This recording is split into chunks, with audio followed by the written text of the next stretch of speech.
Welcome to Legs Like Mine, the podcast, where we explore lipedema through the eyes of a patient, break down the latest research, and share real life stories of living with this often misunderstood condition. I'm Susan O'Hara from LegsLikeMine.com. I'm a lipedema patient, author, and advocate, and I'm so glad you're here. Whether you're newly diagnosed or deep into your journey, this podcast is for you. Today, we're talking about something many of us know all too well, but isn't often discussed in detail: how lipedema affects our ability to move, to function, and just live our daily lives. Whether you were diagnosed years ago or you're just starting to put the pieces together, this episode is for you. What is lipedema really? Let's start with the basics. Lipedema is a chronic, painful fat disorder that mostly affects women and is often misdiagnosed or missed altogether. It causes abnormal fat buildup, usually in the legs and arms, that doesn't respond to diet or exercise. But it's not just about appearance. Lipedema can deeply affect mobility, energy, and quality of life.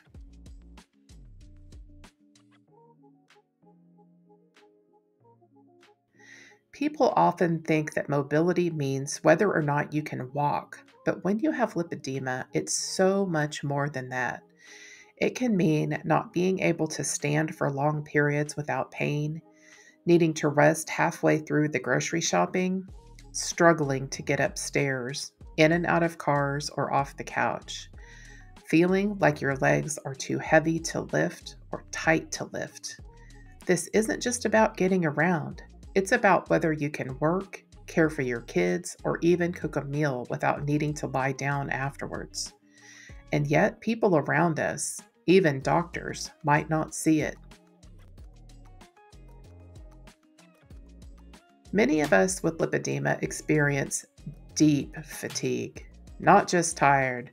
I'm talking bone-deep exhaustion, dog tired, after doing most of basic things in life.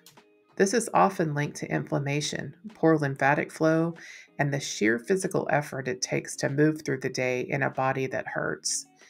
The fatigue is one of the things that's affecting me right now.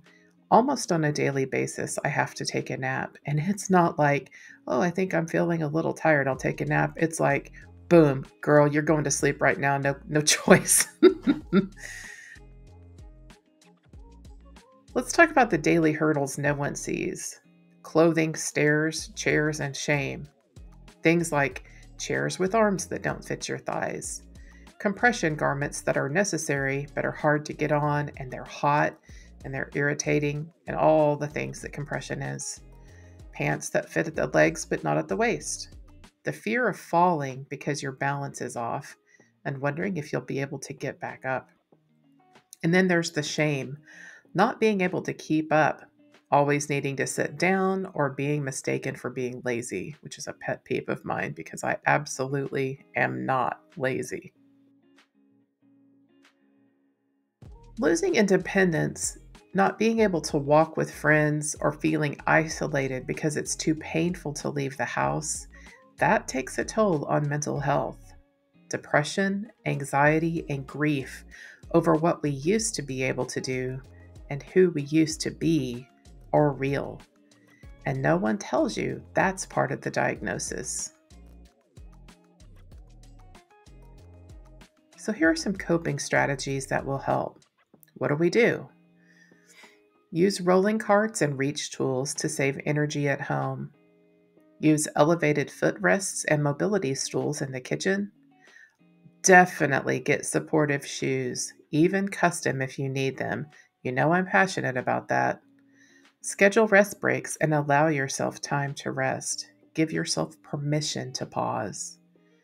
Be sure and work out every single day. Doing adaptive workouts is fine, like water aerobics or seated yoga, but movement is medicine for most of the things that kill people in the world. Stay moving no matter what. I cannot emphasize this enough. And most importantly, have compassion for yourself when you just need to sit it out. So, why does this need to be talked about more?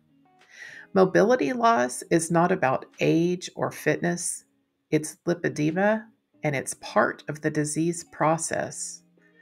We deserve care plans, accommodations, and support systems, not judgment. The more we talk about how lipedema really impacts our daily function, the more we push for changes in care, research, and awareness. Now it's your turn now. I'd love to hear from you. How does lipedema affect your daily life? What's something you wish others understood about your mobility challenges? Come join the conversation with me on Instagram or Facebook or in the comments below. The links are in the show notes. And if you're feeling seen right now, share this episode with someone who needs to understand, whether that's a friend, a family member, or even your doctor.